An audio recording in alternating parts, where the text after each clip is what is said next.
Well, today we're looking at the award-winning Chrysler Pacifica hybrid Canadian-made minivan. And when you walk around the side, you notice a plug.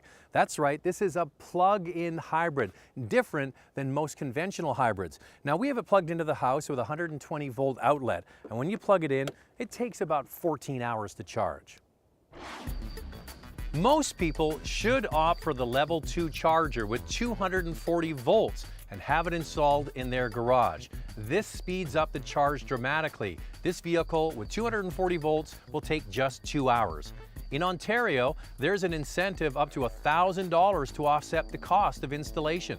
Quebec offers $600, and in British Columbia, $4,500 if the owner lives in a multi-family complex. So what we're going to do today is drive this van in a typical commute. We're in the suburbs, we're going to drive into the city, and while we're driving we'll tell you about how it works and explain how you get all of the utility in a van but with amazing economy. Now, other than the charging port, the hybrid can be spotted because of its unique upper and lower grille, aerodynamic wheels, and e-hybrid badging on the power tailgate. The inside of the Pacifica offers the same interior space as the regular gasoline version. The second row captain's chairs are removable, and the stow and go is still available in the third row. Now, what's unique to this hybrid is the power meter in the center cluster display where the tach would be. This is also a driving coach. Now, in the center of the dash is the 8.4-inch Uconnect screen that also has several hybrid electric pages with a power flow display, driving history, and scheduler. This lets you charge this vehicle with cheaper off-peak electricity.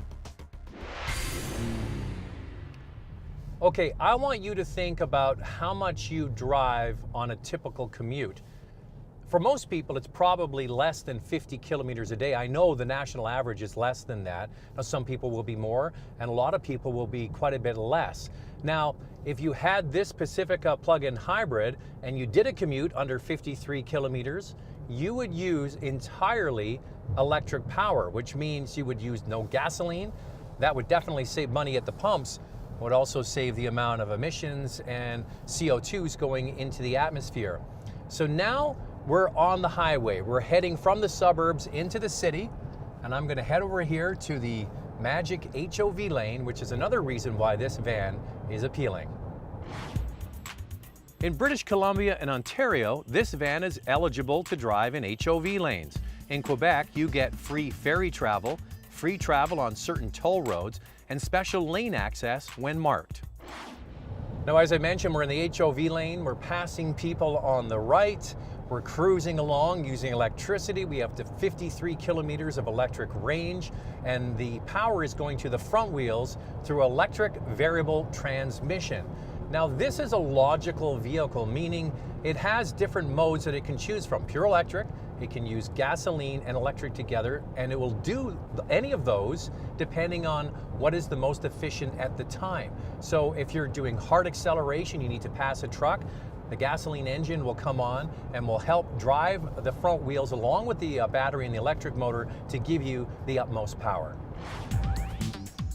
This allows the Pacifica the ability to drive the wheels with electricity, the gas engine, or a combination of both. This combination translates to 2.6 liters equivalent per 100 kilometers of driving in the city. The total range per tank is 911 kilometers.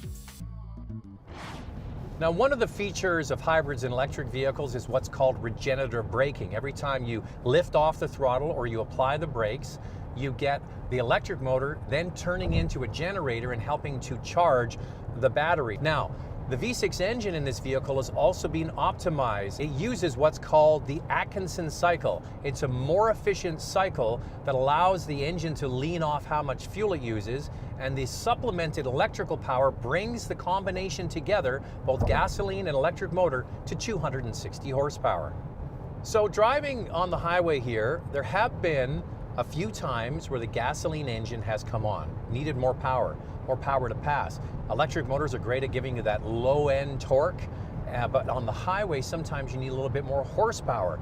And the gasoline engine comes on, you need to pass somebody, you'll get that combination. So what happens when you get past your electric range? the vehicle then reverts back to being a hybrid, a regular hybrid, not a plug-in hybrid. So you've gone from using no gasoline to using some gasoline, but less than you typically would with a regular gasoline van. So it's a win-win. And I'm driving in the HOV lane. That's a win-win-win. And I'm all by myself. Well, it's funny because we talked about that 53 kilometers of range, and we've driven exactly 53 kilometers, not purely on electric power.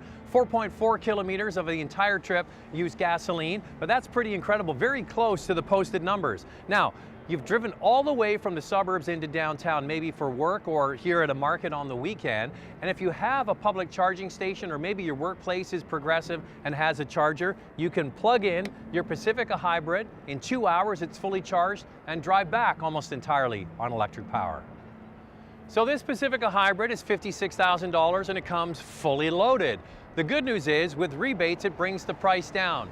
You can get $8,000 off in Quebec, $5,000 in British Columbia, and a whopping $14,000 in Ontario. I have to say, driving this now for a couple of days, it's seamless from the electric to the gasoline and back and forth. They did a fantastic job as their very first hybrid. And the very first hybrid minivan is from Chrysler.